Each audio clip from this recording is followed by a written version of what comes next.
Board of peace में भारत को जाने की क्या जरूरत थी? आखिर क्यों अपनी ह्यूमिलिएशन, क्यों अपनी बेइज्जती, क्यों अपनी जलालत करने दुनिया भर के देश के ऑब्जर्वर्स वहां बैठे थे। भारत वहां पहुंचता है और उन्हीं के सामने भारत की इस तरह से बेइज्जती भी की जाती है। क्या अब हमें ये जलालत महसूस नहीं होती? देखिए, हम तो उसकी बात को सच मानेंगे और लगता भी है कि आपने रफाल गिरा दिए गए हैं तथाकथित तौर पे, जो ट्रंप कह रहे हैं, अब आपने उनकी एक लार्जर खेप, बहुत बड़ी संख्या में, आपने बहुत बड़ी तादाद में ऑर्डर किए हैं। इट मीन्स आपका नुकसान तो हुआ है। जिस तोड़ कोड ना होने की वजह से वो जहाज गिरे, आप दोबारा से उन्हीं जहाजों को खरीद रहे हैं। तो मोदी जी अपने आप को वो वाला बजरंगबली समझते हैं कि मैं तो सारा कुछ करके पाकिस्तान का तहस नहस करके आ गया हूँ और मेरा कोई नुकसान नहीं हुआ है। ट्रंप की बात में सच्चाई तो है, बिल्कुल है सच्चाई, क्योंकि पाकिस्तान मेंबर है। तो एनी टाइम आपके कश्मीर का मुद्दा ट्रंप उठाएगा। हाँ, ये जरूर है कि आपको पता चल जाएगा कि किस दिन आपके कश्मीर का मुद्दा या सिंधु जल विवाद का मुद्दा किस दिन ट्रंप उठा रहा है। वहां पे ट्रंप के ने जो है आपकी पूंछ पकड़ रखी है और आप हिल नहीं सकते हैं।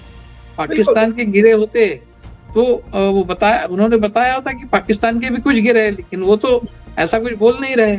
अब भाजपा पाकिस्तान के बोझ के तले दब गई है। मैं भारत पाकिस्तान के बीच में पंच बनने की मेरी तैयारी है। मैं पंच कभी भी बन सकती हूँ। वो कश्मीर इशू को कभी भी अपने टेबल पर वो ला सकते हैं। जी, आप खाली कश्मीर तक ही ना महदूद रखें बात को।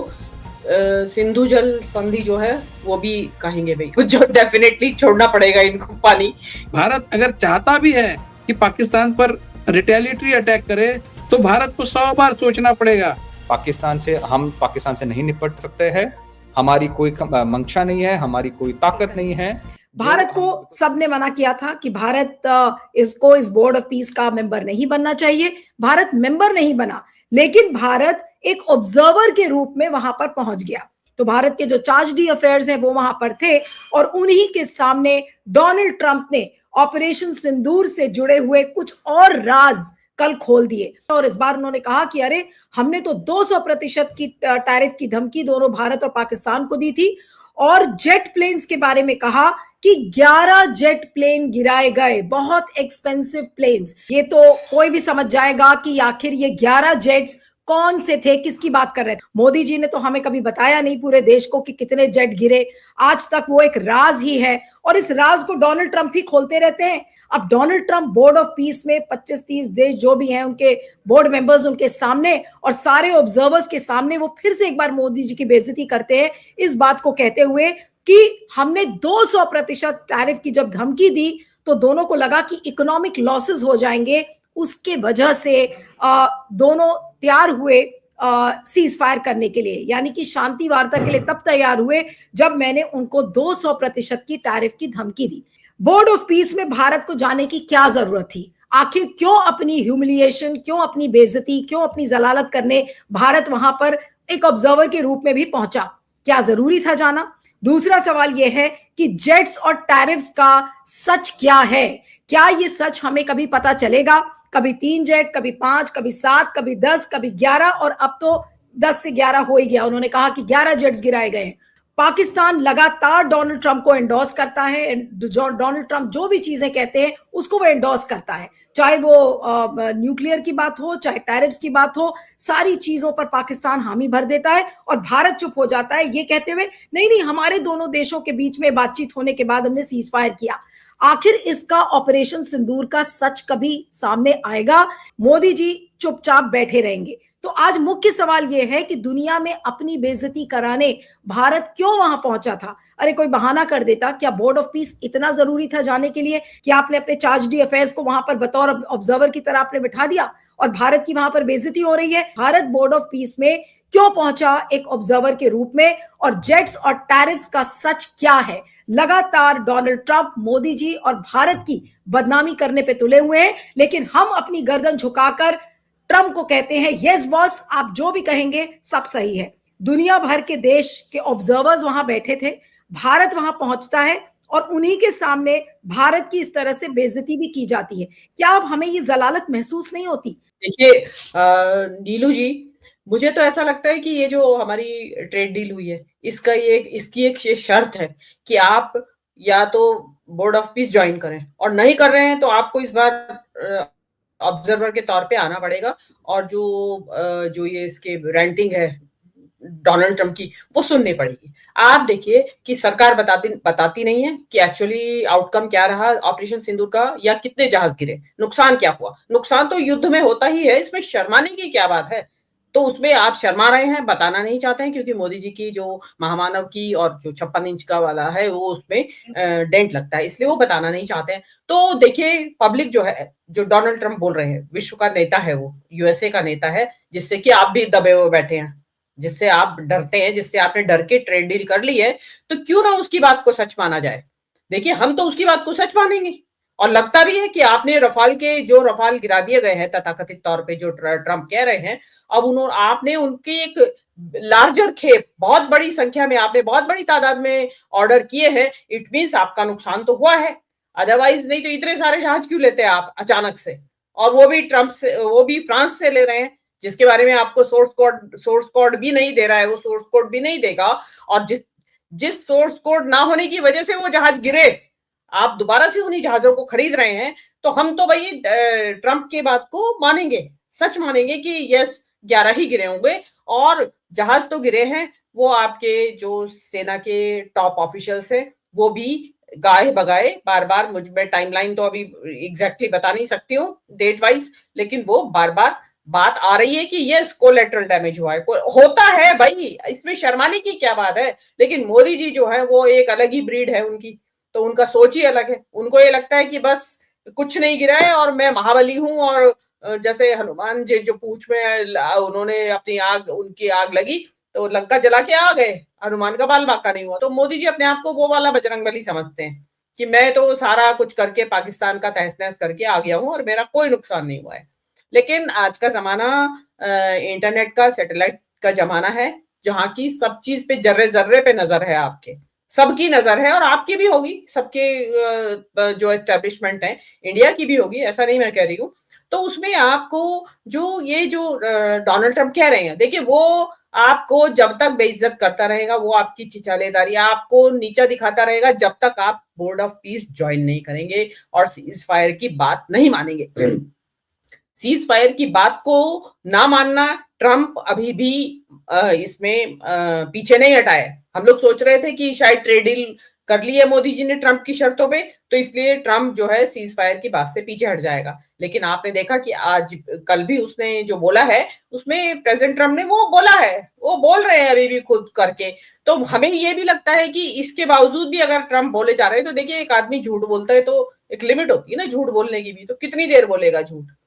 तो वो इट मींस ट्रंप की बात में सच्चाई तो है, बिल्कुल है सच्चाई कि यूएस ने हमारा जो ये ऑपरेशन सिंदूर के दौरान था वो कराया है। तीसरी बात इसमें यह है कि लॉजिक दिया जा रहा है कि हमने ऑब्जर्वर की हैसियत से इसलिए ज्वाइन किया है कि क्योंकि हमें पता रहेगा वहां पे क्या बातचीत हो रही है।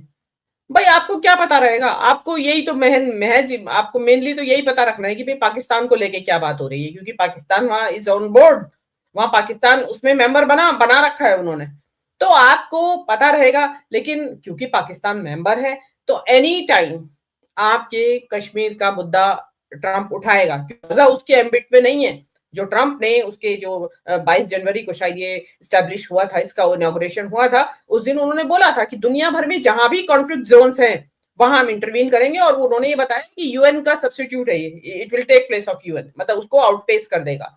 तो आपके जिस दिन, हाँ ये जरूर है कि आपको पता चल जाएगा कि किस दिन आपके कश्मीर का मुद्दा या सिंधु जल विवाद का मुद्दा किस दिन ट्रंप उठा रहा है वहां पे।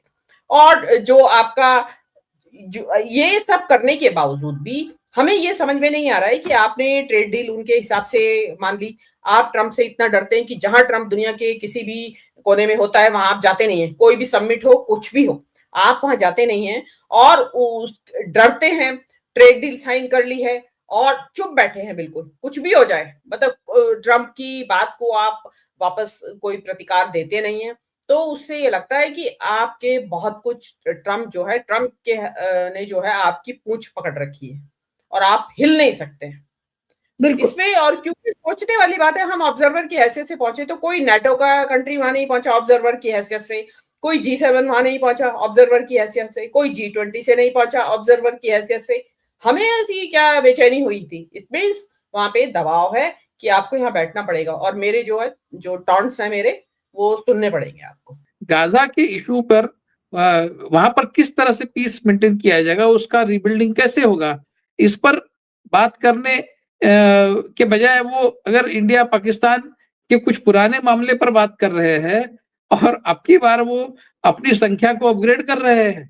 मतलब 4-5 जेट जो थे 1 साल पहले, 1.5 साल पहले, वो अभी 11 कैसे हो गए? कहाँ से, मतलब ये अपग्रेडेशन कहाँ से आया? ये नया आंकड़ा उन्होंने कहाँ से लाया है? 11 जेट्स, भारत के 5-6 तो हमने सुन रखे हैं, पाकिस्तान के गिरे होते तो वो उन्होंने बताया होता कि पाकिस्तान के भी कुछ गिरे हैं, लेकिन वो तो ऐसा कुछ बोल नहीं रहे।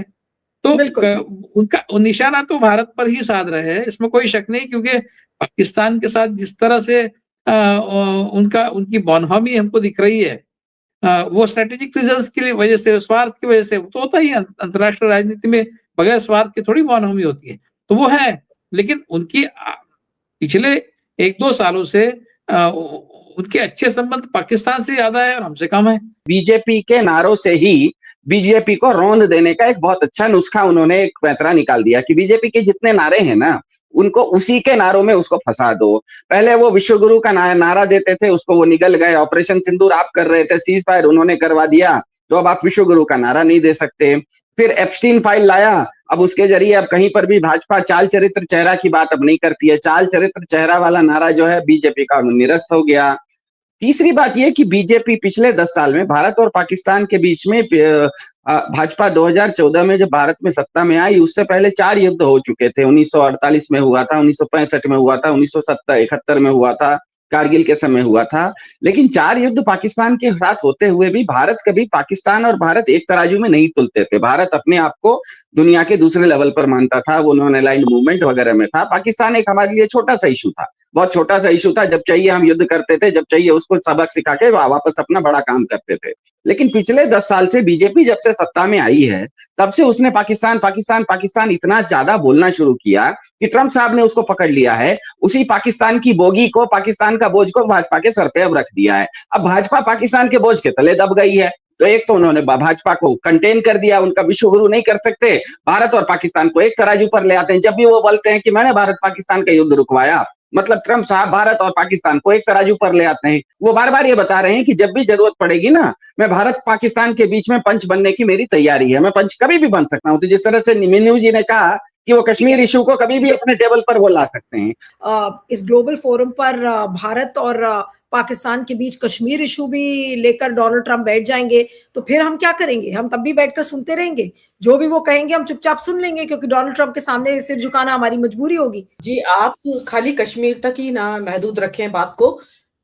सिंधु जल संधि जो है वो भी कहेंगे भाई अभी गर्मी आ रही है, क्योंकि अभी तक जब तक ये पानी रोका गया है, अभी गर्मी का मौसम नहीं आया है। अब गर्मी आएगी तो पाकिस्तान में डेफिनेटली एक ह्यूमैनिटेरियन क्राइसिस भी पैदा होगा, तो वो डेफिनेटली इस बोर्ड ऑफ पीस में उठेगा मुद्दा। और जिस हिसाब से मोदी जी का दिखाई दे रहा है, तो वो मोदी जी वो विल ईट द क्रो, जो डेफिनेटली छोड़ना पड़ेगा इनको पानी की दबाव में आके उसके ट्रम्प के, और उसको छोड़ना पड़ेगा मोदी जी को पानी। तो वो चीज एक से, ये भी नहीं, आप देखिए नेपाल भी सिर उठाएगा। वो लिपुलेक, लिम्पीधुरा जो जगह है, वो कहेंगे जी हमारी भी करवा दो, हमारा भी इसका डिसाइड करा दो। तो चाइना तो खैर नहीं है, तो वो तो थोड़ी देर के लिए आप मान के चलिए। ये ट्रम्प जो है इसको अपनी प्राइवेट लिमिटेड कंपनी की तरह चला रहे हैं। और आप जो बात कर रहे हैं कि हम कॉन्फ्लिक्ट, जो जितने भी कॉन्फ्लिक्ट जोन्स हैं वहां पे हम इंटरफेयर करेंगे, इंटरवीन करेंगे और उसको रिजोल्यूशन करने की हमारी कवायद है। और अब बात आप कर रहे हैं कि ईरान पे किसी भी टाइम हमला कर सकते हैं। मतलब कुछ सेंस है कि नहीं है? मतलब अभी, मतलब वर्ल्ड चुपचाप सांस रोके बैठा है कि अभी ईरान पे अब हमला करेगा अमेरिका, तब करेगा हमला। मतलब दूसरों की तो आप थानेदारी करेंगे और आपके ऊपर कोई किसी तरह का कोई रेस्ट्रिक्शन या कोई आपके ऊपर रिस्पॉन्सिबिलिटी नहीं है कि आपको ये करना है या नहीं करना है। मतलब कुछ सोचने वाली बात है कि, और उसमें क्या होता है साथ साथ आपने देखा होगा मार्को रूबियो ने अभी 2 दिन पहले ही बोला है, वो व्हाइट इंपीरियलिज्म को रिजुविनेट करने की बात कर रहे हैं कि मतलब जो सेकेंड वर्ल्ड वॉर के बाद जो इंपीरियलिज्म फटाफट खत्म होता चला गया दुनिया से, मतलब बहुत बड़ी तादाद में देश आजाद हुए व्हाइट इंपीरियलिज्म से। आप वो कह रहे हैं कि उसकी वापस जरूरत है। तो आप अंदाज लगाइए कि ये जो इस वर्ल्ड, ये जो बोर्ड ऑफ पीस जैसा जो एक इंस्ट्रूमेंट या टूल ट्रम्प के हाथ में आ गया है, तो वो इसका किस किस तरीके से इस्तेमाल करेंगे, आपको कुछ अंदाजा नहीं है इस चीज का। आप देख लीजिएगा, जो हम तो खैर अपने पॉइंट ऑफ व्यू से कह रहे हैं कश्मीर या नेपाल या इन लोगों का कि ये लोग भी अपने मुद्दे को ले आएंगे यहाँ पे उठाने के लिए। उसके पास, ट्रम्प के पास ग्रीनलैंड है, गाजा तो ऑब्वियसली है ही, वो ग्रीनलैंड के ऊपर, पनामा के ऊपर, और भी जो व्हाटएवर जो उसके दिमाग में आएगा, सपने में आएगा उसको, जो भी वो उठा के अगले दिन बोलेगा कि यस मुझे ये भी चाहिए, ये भी चाहिए। तो जो व्हाइट इंपीरियलिज्म की बात मार्को रूबियो पहले ही आप वो फेंक चुके हैं दुनिया के बीच में कि आप नया मत समझें। अगर ट्रम्प को कोई और नया विम्स और उसके दिमाग में कुछ नया फैंसीज आ जाएं, तो उसमें वो व्हाइट इंपीरियलिज्म का ही एक ऑफशूट होगा। तो इसलिए world should be ready for white imperialism. और ये एक बहुत जबरदस्त मुझे तो टूल दिखाई दे रहा है कि ये इससे, और ये आपको ऑब्जर्वर के तौर पे बैठा लिया है चुपचाप, कल को आपकी बहामा रोड की वो आपसे $1 बिलियन निकलवा लेगा कि आप जमा करिए और मेंबर बनिए, अदरवाइज ये होगा आपके साथ। जैसे बांग्लादेश को उन्होंने टेक्सटाइल वाला जो कंसेशन दिया है, जिससे हमारे ट्रेड डील होने के बाद हमारी टेक्सटाइल इंडस्ट्री को बहुत बड़ा नुकसान होगा, इस तरह का एक स्टेप अमेरिका ने लिया है। मतलब इतनी सारी उनकी टर्म्स कंडीशंस एक्सेप्ट करने के बाद फिर एक उन्होंने ऐसा पैंतरा फेंका है जिससे भारत का और नुकसान होगा। तो वो पाकिस्तान की तरफ से ट्रम्प खड़ा होता हुआ दिख रहा है, उधर बांग्लादेश को सपोर्ट कर रहा है। हमको चारों तरफ से घेरने का जो प्लान उसने किया है, और फिर अगर किसी तरह की खुरापात पाकिस्तान भारत के साथ करता है, तो ये जो इनका दावा है कि ऑपरेशन सिंदूर ये वर्क इन प्रोग्रेस है, हम कुछ नहीं कर पाएंगे बगैर यूएस को पूछे। अगर पाकिस्तान ने कुछ बड़ा धमाका भारत में फिर एक बार कर दिया, और भारत अगर चाहता भी है कि पाकिस्तान पर रिटेलिटरी अटैक करे, तो भारत को 100 बार सोचना पड़ेगा, क्योंकि ऐसा करने पर ट्रम्प उधर से क्या करेगा, इसका डर हमेशा भारत को सताते रहेगा। और ये जो प्रेशर भारत के ऊपर उसने बनाया है, उससे हमारे हाथ बंद गए हैं, और उसके बारे में सरकार को स्पष्टता से जनता को बताना होगा कि एग्जैक्टली कहां तक हम अमेरिका के इशारों पर हमको काम करना है या फिर नहीं करना है, जो भी है। लेकिन आने वाले समय में हमको प्रोएक्टिवली हमारे डिफेंस के लिए अगर कुछ करना है, तो उसके लिए भी हमको 100 बार सोचना पड़ेगा। इस स्थिति में ट्रम्प ने हमको डाल दिया है। अगर आप दूसरे देशों का इंटरफेरेंस टॉलरेट कर रहे हो बायलैटरल मैटर्स में, जैसे पाकिस्तान और इंडिया के बीच में, तो ये भी एक पॉलिसी डिविएशन है जो पिछले 75 सालों से हमने संयम रखी है, कायम रखी है। ये भी संसद में चर्चा करनी होगी, और इसके ऊपर भी भारत सरकार ने देश को समझाना होगा कि हम पाकिस्तान से नहीं निपट सकते हैं, हमारी कोई मंशा नहीं है, हमारी कोई ताकत नहीं है जो हम, बिकॉज आपको याद होगा डॉक्टर जयशंकर ने कहा था कि अगर चीन हमारे भारत माता पे उन्होंने कब्जा कर रखा है, तो मैं उनका मतलब मुकाबला कैसे करूं, हमारी अर्थव्यवस्था बहुत कमजोर है। तो अगर ये एक प्राइवेट म्यूजिक नहीं था, ये एक्चुअल उनकी नीति है, तो ये खुल के आके कहे और देश की जनता को फिर तय करने दो कि ये सरकार हमारी राष्ट्र हित को या राष्ट्र सुरक्षा के लिए मतलब बरकरार रखने के लिए एक्चुअली उचित है या नहीं है।